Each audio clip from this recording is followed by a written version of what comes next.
So I claim that 2021 has provided B2B marketers with enough marketing budget to basically hang themselves with, in a good and in a not so good way. And what do I mean by that? Well, let's go back to way back when, 2020. Q1 2020, we all got our marketing budgets and life was hunky-dory. Q2, coronavirus broke out, the world more or less stopped for a couple of months. Marketing budgets were cut significantly, if not altogether.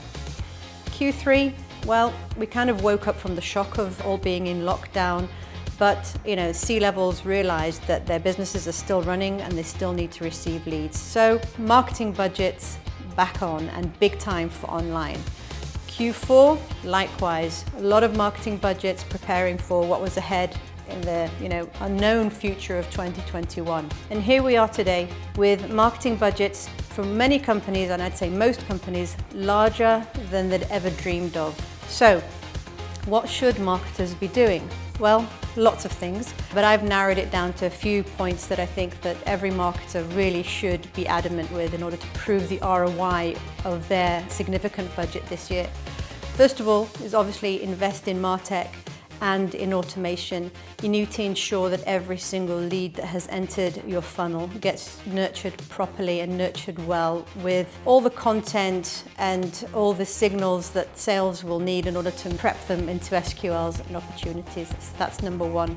Number two, you need to be testing. Use at least 20% of your budget in order to test the things that you've always wanted to test. Okay, so if it's to start doing videos, to start doing podcasts, to start advertising on LinkedIn, or maybe you've always wanted to advertise on Quora, but you've never had the budget to do so, do it now, okay? This is prime time. Videos and podcasts are difficult to start with. You're better off starting now because the first few are going to be a flop anyway, so by the time that the end of the year comes along, you'll have developed your style and you'll be able to get them to work as part of your integrated marketing channels. And with regards to your online events, yes, we're all saying that we're pretty much fed up with online events, but at the end of the day, they're what we have. So let's make the most of them. Make sure that you get entertaining speakers, make sure that you get the right content, make sure that you're distributing them well, and make sure that you're nurturing the leads that are coming out of those. So you've worked hard for this, you've got the budget, you know your KPIs, you know your goals, you know that you can do this.